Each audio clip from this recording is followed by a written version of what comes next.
On a un petit conflit, on a deux clickers. Les deux marchent. Lequel pensez que j'utilise? L'étoile. Avec l'étoile. T'as biaisé, là. T'as biaisé. Je veux juste savoir, avant de commencer, qui est à l'aise si c'est en français? Ouais. Qui est à l'aise aussi? Okay. And who absolutely need the session to be in English in order to get Something out of it. That's right. Parce que pour être honnête, on est venu nous voir en disant on vous propose de faire une session bilingue, et puis en fait on s'est dit ouais, c'est chouette. Bon, voilà, Et comme c'est bizarre. Puis on s'est dit mais comment est-ce qu'on fait une session bilingue? Est-ce qu'on fait un slide en français, un slide en... Donc on s'est dit c'est pas grave, on va voir, puis on va le faire comme ça. Ça se peut que, en fonction de notre habitude, notre confort, on passe de l'un à l'autre. En tout cas, ce qui est certain, c'est que vous pouvez nous parler dans la langue que vous voulez, et on vous répondra dans la langue qu'on veut. En même temps que ça soit en français ou en anglais. Donc en tout cas, tout ça pour dire que finalement, ce qu'on vient faire ici, c'est vous faire un petit... c'est comme un petit compte-rendu d'une série d'expérimentations qu'on fait, et comme finalement c'est une série d'expérimentations, bah, même cette session est une expérimentation avec le langage. Il y a une IA en fait dans ce projet, c'est une idée atypique. On s'est dit, c'est très atypique, personne n'en parle. Si on mettait de l'IA dans le design, comment? La première question que vous pouvez vous poser. Pourquoi? Et qui? Qui sont ces gens? Alors, moi je suis Simon Morvan, l'amuseur public d'Evolving Web, et j'ai avec moi mes deux collègues qui sont les experts du sujet. Je vais les laisser se présenter rapidement. Pierre-Paul. Pierre-Paul.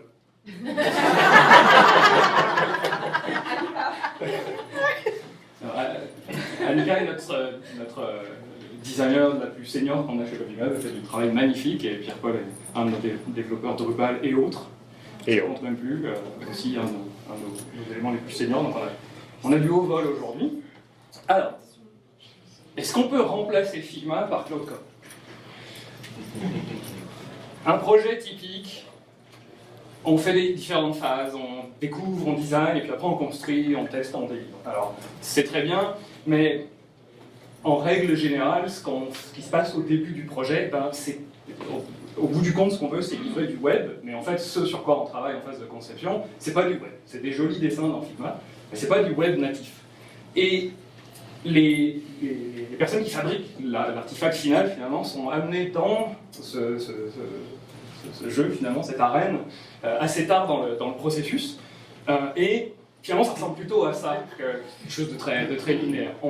On veut produire quelque chose de web natif, mais on doit manipuler tout un tas d'artefacts qui ne le sont pas, incluant Figma, mais incluant aussi de la donnée qui vient d'un certain nombre d'endroits. Et ce qu'on aurait pu rajouter ici, c'est les différents cerveaux des différentes personnes impliquées, parce que souvent l'information aussi réside à cet endroit-là. De quoi on souffre? Alors, en tout cas de notre expérience actuelle, et si jamais ce n'est pas votre expérience, et que vous le vivez différemment, venez me voir, ça m'intéresse, mais la disponibilité en tant que designer est vraiment une ressource rare. Et à contrario, maintenant c'est clairement établi, le temps des développeurs, ce qu'ils font, ce qu'ils fabriquent, c'est devenu une commodité. Donc en fait, finalement leur travail évolue un peu, et on se dit, est-ce qu'on pourrait utiliser cette capacité et l'intégrer avec le processus de design? Et aussi, ce que je disais par rapport à nos différentes phases de projet précédemment, eh bien, dans un projet typique, ce qu'on s'aperçoit, c'est qu'on ne fournit pas forcément assez de guides, assez j'ai appelé ça des contraintes, à la phase de design, ce qui fait qu'on se retrouve souvent avec des dépassements, parce que aussi intelligent et bien conçu et vraiment adéquat le design qu'on obtient à la fin, on n'est pas forcément capable de le construire parce que c'est trop gros. Ça ne respecte pas les contraintes budgétaires ou les contraintes de temps.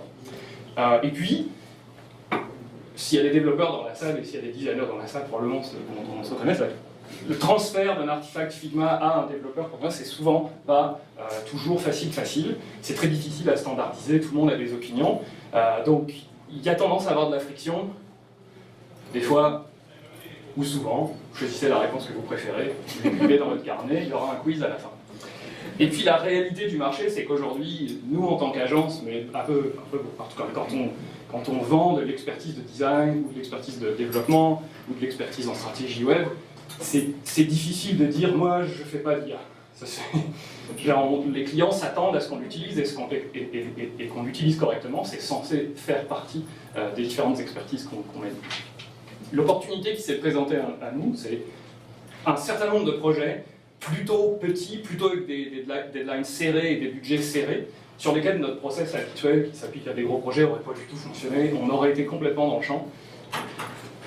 Et on s'est posé la question de si on pouvait pivoter et commencer à exploiter les avancées de l'IA qu'on observe au quotidien dans le développement, surtout depuis le début de cette année, parce qu'on a vraiment une grosse accélération. Est-ce qu'on peut l'amener et en faire bénéficier aussi nos équipes de stratégie, de design, et d'élargir un petit peu la surface. Aussi, on a vu un intérêt de ramener un peu plus nos développeurs front-end comme un peu plus propriétaires du processus, puisque in fine, c'est eux qui réalisent. Donc c'est bien qu'ils soient un peu plus tôt dans le processus. Et donc les attentes qu'on avait, c'était des choses comme itérer plus rapidement, fournir des outils pour que les designers passent moins de temps à faire de l'échafaudage, à dessiner des carrés puis des pages, parce que tout ça, ça peut être généré assez rapidement, de pairer ça avec un développeur, de générer tout de suite des artefacts web natifs au lieu de générer du Figma, parce que c'est plus facile derrière de le transférer, de le traduire vers les plateformes qu'on choisit. Et voilà, donc vraiment tout ça c'est sous forme d'expérimentation et on va essayer de mettre la lumière sur deux aspects principaux de ce processus. Donc finalement ça devient plutôt une question, est-ce que c'est possible en fait de conduire, de piloter la partie design par l'IA? Et comme ça va être une question, pour répondre, je vais commencer à me sentir très imposteur, je vais passer la parole à Annika qui a tout un retour d'expérience à vous faire sur le sujet. Et un meilleur clicker. Let's look at a recent case study, a project that we have done at Evolving Web.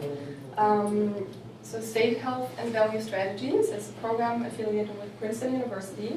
They're essentially helping US states to transform healthcare. And they came to us not too long ago because they needed a new website that would make it easier for their users to discover and find resources, introducing better navigation, and improved really robust search and filtering functionality. And so we thought this is a great case for experiment to try this out using more AI in the prototyping phase. This is the old website. This is the new website. And I'm curious, before we go deeper, who here has already tried using any AI tool to design something? Okay, why not? And who was happy with the first result? One person. Okay, we'll talk. One liar. I don't remember my exact first prompt, but it was something like here, create a homepage for blank, featuring blank and blank. So I probably added a few more details, like the intended nav items, the overall structure, some calls to action. And then, well, I said, let's go. And I wasn't really happy with the first result either. In my case, it looked like a very generic template, nothing like what I had hoped for. And so in my second prompt, I went back to the basics. I'm a UX designer. I have a background in UI design, but I thought, let's go back to really focus on the content, the functionality, and let's figure out the visual design layer, which is the typical process at Evolving Web usually. And so, prompt by prompt, I added more functionality, more content, content really mimicking the real content, but AI was great in filling the blanks and making this not more functional, but also adding more real content, so the experience was more real. And yeah, adding more pages, hover effects, and and so yeah, we have, I hope you can see this a little bit, it's a little blurry I think, but yeah, like the menu was fully clickable, not just hover effects, but I had added a lot of pages. The slider here was functional, and even the the listing and search and filter interface, like the search combo box. You could even type in something and would find it. And this would have taken so much longer with normal design tools like Figma, probably weeks.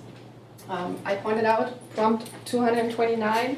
It's real. I checked, but it doesn't mean I had 229 versions. It's this was a first experiment with Figma Make, and if you have tried that one, it's pretty fast and iterating. But yeah, I think this now matches like much more real HTML, CSS output because it is HTML based. It's not design based anymore. And later, my talented design colleagues transformed the wireframe concept into a really beautiful looking website concept. But the question is, how did we get there? And I believe that the AI can only be as good as the prompts you put in, of course, but also the strategies. In a website redesign project, the discovery and strategy is the most important thing to have a great base. So in our case, this prototype worked because it was fueled by a solid discovery phase. So that included lots of conversations with the client, benchmarking, and finally a set of really clear strategic recommendations that you can see here. So for example, how to shift the navigation to a different theme, what kind of wayfinding elements to add. The old website, for example, didn't have any breadcrumbs. And so this discovery phase meant that I already had a pretty clear vision of what the new website should look like, how it should work. But it also meant that I had quite good documentation. And then this kind of documentation or my strategies helped me, even using Figma Make then, to write better prompts to get closer and closer. But later I learned that you can just upload all of your documentation if you're using something like Claude. And this works best if you have a text-based format. So could be your set of strategies or a sitemap, style guide, brand guidelines. It also works with images, so which is great for benchmarks, but you have to be really clear in your prompts what to take over. Otherwise, you might end up with really arbitrary, weird layouts. But you probably all know it's really always the case. You have to be very precise in the prompts. If it happens that you don't have a clear vision, you might just want to explore different options before you commit to a specific direction. You can ask for variations. And again, be very specific in the requirements, but go wide first, then remix, refine, and repeat. And once you have all your variations, or actually before you even start, try to document the process. You can ask the AI to create an index page with documenting all the versions that you create, so you can access them. And you can also let it create a component library so that you can ensure a more consistent build later on. And yeah, I really believe that this kind of stuff, creating a component library, it's really tedious work in Figma. If any of you are any designers here, by the way? So if you have worked with Figma, you know documenting the style guide, it's really a lot of work. So if you can let AI do this kind of work, it saves a lot of time. And this is how I like to use AI, a little bit for the creative part, but mostly for the tedious stuff. And yeah, I think I've learned that AI can also come up with a lot of really fantastic ideas, but often there are real-life constraints, and those ideas are not feasible. And so I think that I agree with this quote, don't delegate critical thinking to AI. In the end, whether that's Figma Make or Claude Code, they are all tools. So we should not let them drive the design. And yeah, I think this should not replace the designer or strategy role. Et il y a une vérité, quelque chose qu'on vous a caché au début, c'est que la première expérimentation, c'était plutôt du côté de l'équipe des développeurs uniquement, puis on s'est dit, bah, il pourrait peut-être se passer des designers complètement. On a de la matière dans Google Drive, il y a une étape de stratégie, on sait ce que le client a, on va mettre tout ça dans Cloud Code, ça va nous générer un truc, oh que c'est ben beau. Puis on a invité nos designers, alors Annika, je pense que tu faisais pas partie de ce premier round, c'était d'autres de nos designers, mais c'est le premier retour qu'on a eu, c'est très joli, mais ça se voit que vous n'avez pas parlé aux clients. Et c'est pour ça qu'effectivement, je suis aussi d'accord avec le ressenti d'Annika, on a besoin de conserver l'ensemble des parties prenantes. On peut compresser le temps, mais on ne peut certainement pas brûler les étapes. Et maintenant, on va voir avec Pierre-Paul, et comme on a notre guéguerre de clicker, je vais le laisser introduire sa section tout seul. Parlant de brûler d'étapes, il ne reste pas beaucoup de temps à la session, fait que je vais aller très vite. Y a-t-il quelqu'un qui n'a jamais entendu parler de Drupal CMS? J'aurais aimé ça que tout le monde dise oui, mais bon, Drupal CMS, c'est une version de Drupal, mais c'est une manière, on appelle ça opinionated en anglais, où est-ce qu'on va avoir des modules préinstallés, préconfigurés pour être une utilisation plus rapide. Fait que tu as un time to market plus rapide. Ce que ça veut dire, c'est que quand ta grand-mère va venir installer Drupal, ben, il va y avoir un web form puis il va y avoir un formulaire contact. Comme ça, les gens vont pouvoir y parler de son nouveau projet tricot. En pratique, je vais essayer de partager mon écran et on va essayer de voir à quoi ça ressemble. Mais je sens que ça ne fonctionnera pas. Juste parce que bon, ça va être la sorte de Simon. N'utilise pas le bon clicker, Pierre.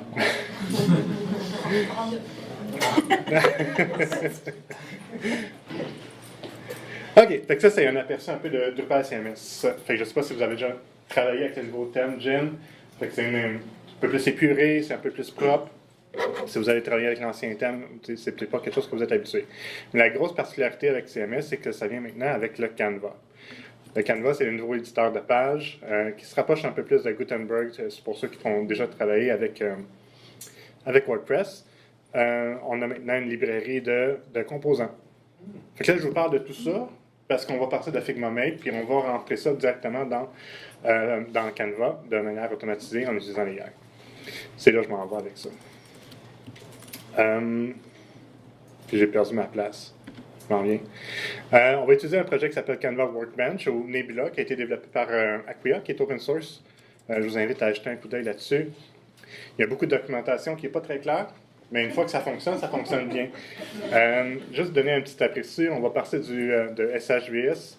Ça, c'est les wireframes qui ont été développés. Je vais prendre ces wireframes-là, puis on va les transformer en composants Canvas, en code components qu'on appelle, puis on va pouvoir les réutiliser à travers le site. Time check. Je pense que c'est fini. Je vais aller vite. On a une demi-heure de break, après je pense que tout le monde est d'accord pour Bah parler. ouais, Merci Simon. Tu sors. Bon. Fait que, présentement, ce que j'ai fait, c'est que j'ai roulé, si vous lisez un peu la documentation sur le projet Nebula, en gros, j'ai installé le projet, j'ai roulé le NPX, je mets ça un peu plus gros, le crate. Il va vous poser un paquet de questions. C'est quoi le nom de votre projet? Est-ce que vous travaillez avec Cloud Code ou avec quelque chose d'autre? Une fois qu'il est tout setupé, il va créer ce qu'on appelle des skills qui va pouvoir être réutilisés par l'intelligence artificielle, qui va vraiment lui donner un peu de contexte sur à quoi c'est supposé ressembler un composant à Canva. Ce qu'on ne fera pas ensemble, juste parce qu'on n'a pas 15 minutes, mais c'est ce que j'ai fait. Fait que j'ai pris le wireframe qui a été généré par Annika, je l'ai exporté à travers Figma Make, ce qui génère généralement une application React que vous voyez là. Fait que je suis capable de cliquer sur les stems, me promener sur le site. C'est un site complètement généré par Figma Make. Une fois que j'ai ouvert Claude, après ça, j'ai demandé transfère-moi ça en composant Figma. Puis ça ressemble un peu à ça. Ici. Fait qu'après ça, il vous fait un beau résumé de tous les composants qu'il a créés, comment ils s'appelaient avant, comment ils s'appellent maintenant, parce que la nomenclature n'est peut-être pas exactement la même chose, comme email sign up avait des majuscules, là on tombe plus dans des traits d'union et des minuscules. Fait qu'il génère un beau rapport. après ça, on va venir utiliser ce qu'on appelle le Canvas Workbench ou le Canvas CLI pour envoyer ça à Drupal. Fait que c'est vraiment une application JavaScript qui roule à part en Node.js sur votre poste. Il va venir prendre tous les composants qui ont été modifiés par Claude, ou peu importe ce que vous utilisez, puis il va venir les pousser directement dans votre Drupal, puis ils vont peut-être être utilisables à travers la librairie du Canvas. Fait qu'on va, ça, on va le faire ensemble, puis on va se croiser les doigts que ça ne plante pas. Pas ça. Il n'est pas là.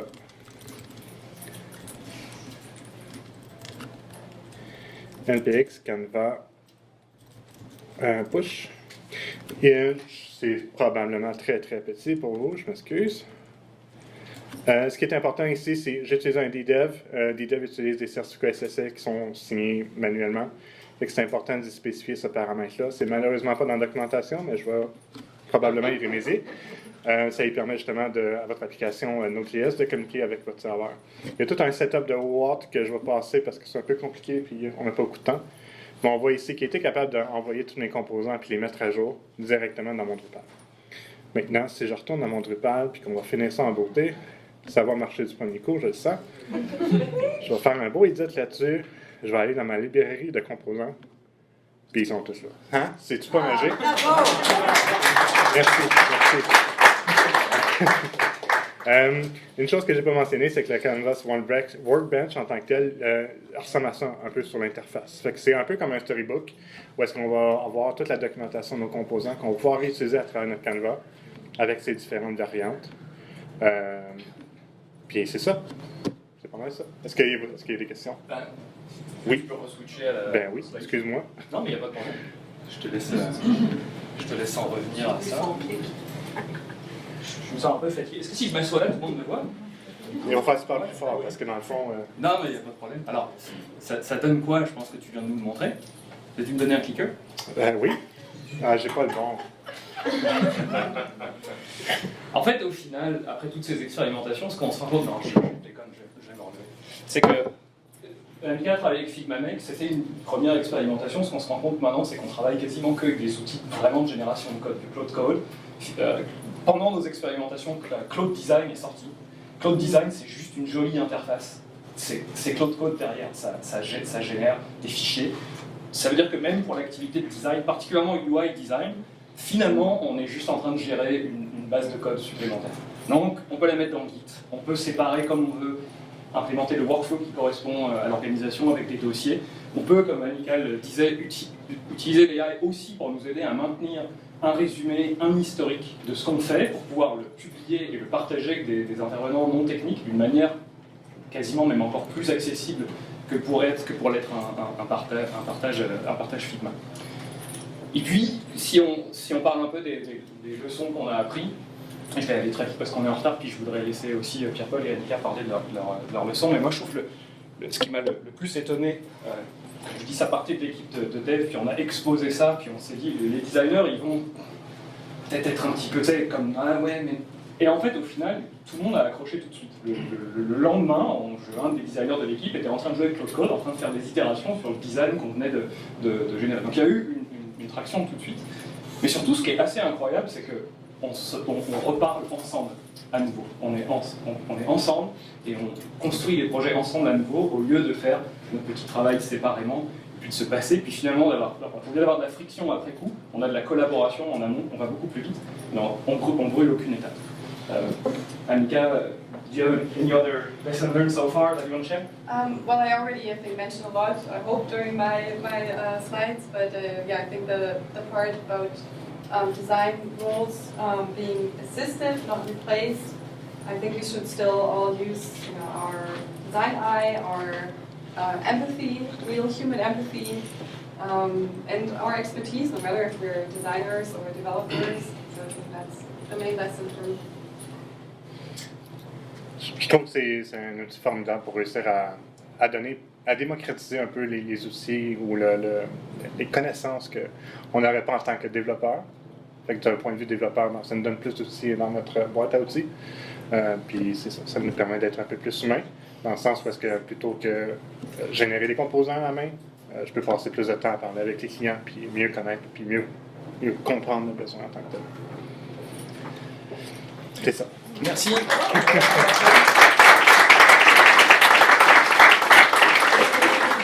pouvez poser vos questions en anglais, Mais en dehors. français, en québécois, en allemand. Et on va essayer de...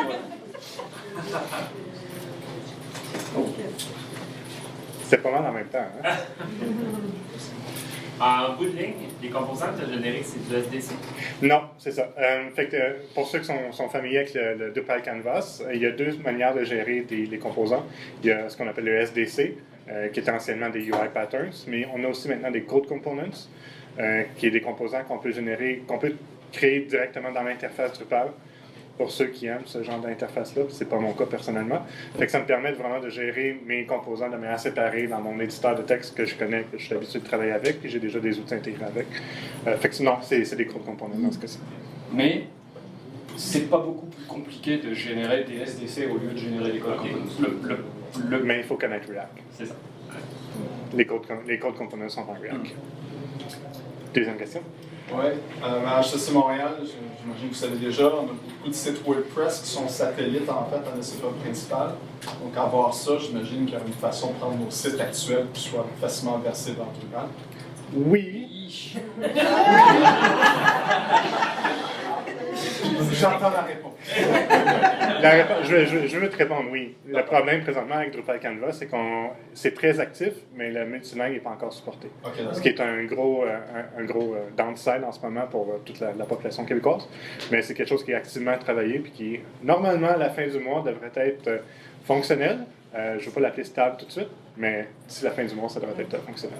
Mais on a aussi de bons résultats pour cibler les SDC traditionnels ou du theming Drupal traditionnel. Donc, finalement, on est capable d'utiliser la partie du projet Nebula qui décortique le HTML pour ensuite générer des SDC que l'équipe de développement comprend. Donc on est quand même capable d'accélérer la conversion de sites WordPress. Le projet Nebula, on peut lui dire, prends l'URL de tel site et recrée-moi tous les composants pour que je puisse le mettre dans Drupal Canvas. C'est vraiment ça l'objectif. Ok, très bien, merci. Ben, merci. Merci d'être venu.